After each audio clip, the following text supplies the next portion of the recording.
ever wonder what it would feel like to start that new business? Like, here are some things that you'll be needing to give you that extra push to do that.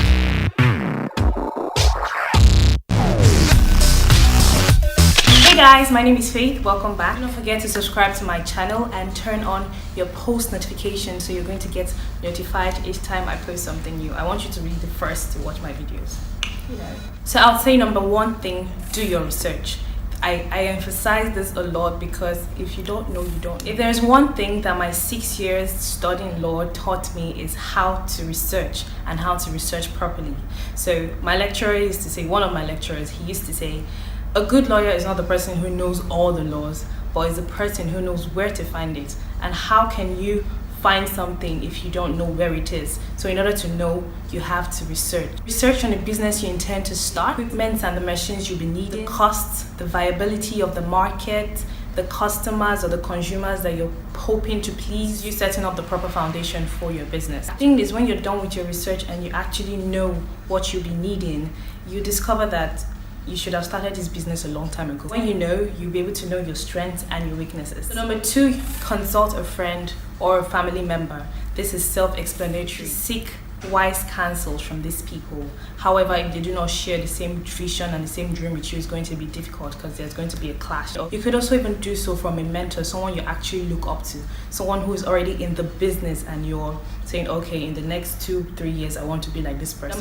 Number three thing is so important. Like I pride myself in this particular point, and that is self-development. You need to develop yourself, develop your skills and your own abilities. But for technology these days, you can acquire this knowledge and skills online that would actually help you become a better version of yourself and a better entrepreneur when starting off your business. There's some people who don't want to get the skills, but if you do not want to acquire those skills, please employ people who have those skills. I'll give you a very quick example. If you want to open a fashion house, you should have tailoring skills, pattern cutting skills, sketching, customer service, so on and so forth. But if you do not have those skills, of course, you can always create a team. As long as you have this idea, create a team of people who have those skills, because trust me, you can't have a fashion house without having a good tailor at least. Number four thing, you need to make a plan. Draw out, like handwritten plan. Don't have a mental plan in your head. Handwritten plan. You have to be very intentional about this. Out the plan on how you want to start, the capital required for this kind of a business, marketing strategy, budget, your brand power, so on and so forth. These things I think you're going to find out when you do your research. And the first point, there's a saying that goes, he who fails the plan plans to fail. And 2019 is not the year for that. Like, there's no room for failure. You have to be on point, on your A game every single time. Number five, ask yourself the question, what is the worst that can possibly happen? There are some people who have had bad experiences when it comes to business, and they put in all their money, they invest in this and they invest in that. It happens that the business flopped and they become so scared. It's just like heartbreak when you give your all to one girl or one guy in a relationship and then he just ghosts. He just leaves you with no explanation, or you catch him cheating or hard cheating, you know, that kind of thing. That heartbreak you feel, you're going to be very defensive when next you're going into another relationship. But we're not talking about relationship today. This is business. So the same way people invest money in businesses and they flop, they become scared to do more. They become scared to actually go further and put money into an idea. Easier said than done, but I'm going to advise you, if it fails, try again. If it fails, try again. If it fails, try again. As long as you believe in that vision, you believe in that idea, you believe in that business plan. Have this mentality, always a lesson, never a failure.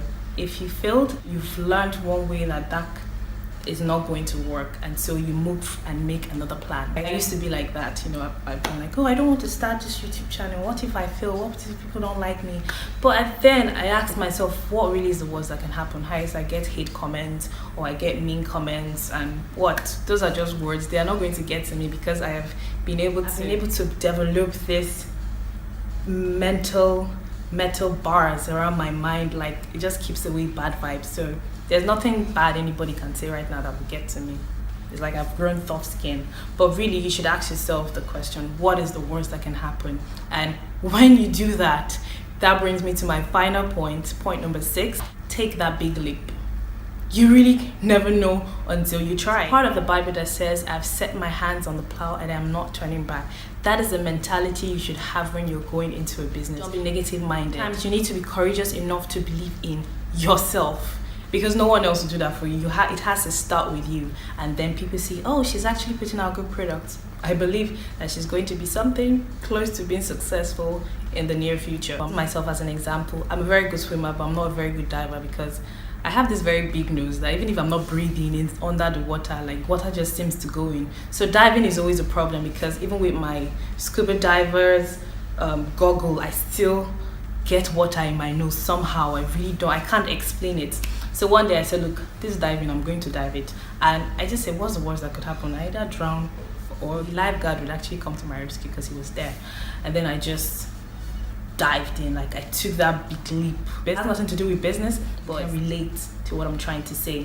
Adrenaline rush that just, I wanted to do it again, and I wanted to do it again. My point being, do not be afraid to take that big leap. You can never tell what awaits you on the other side. If you have any other point that helped give you in particular that push to start your business, please do not be afraid to drop it in the comment section below. You never can tell who you will be helping with your points. Feel free to also let us know what business that you have started, or the ones that you have an idea to start in. Don't tell us your full idea, but just give us like a rough sketch. I want to do this, and who knows, you could find a potential client right there, and someone say, oh, I've been looking for someone who does this and who does that. You really never can tell. The world works in a mysterious way. No, it's actually God works in a mysterious way, but the universe is full of wonders. My earnest prayer that this video inspires you to take that big leap and start your business. Time waits for no one. I think human beings can learn a thing from time. It never stops. It keeps going no matter what, except battery is bad or there's no battery in the clock. But time in its sense never stops. Keep going. Thank you so much for watching.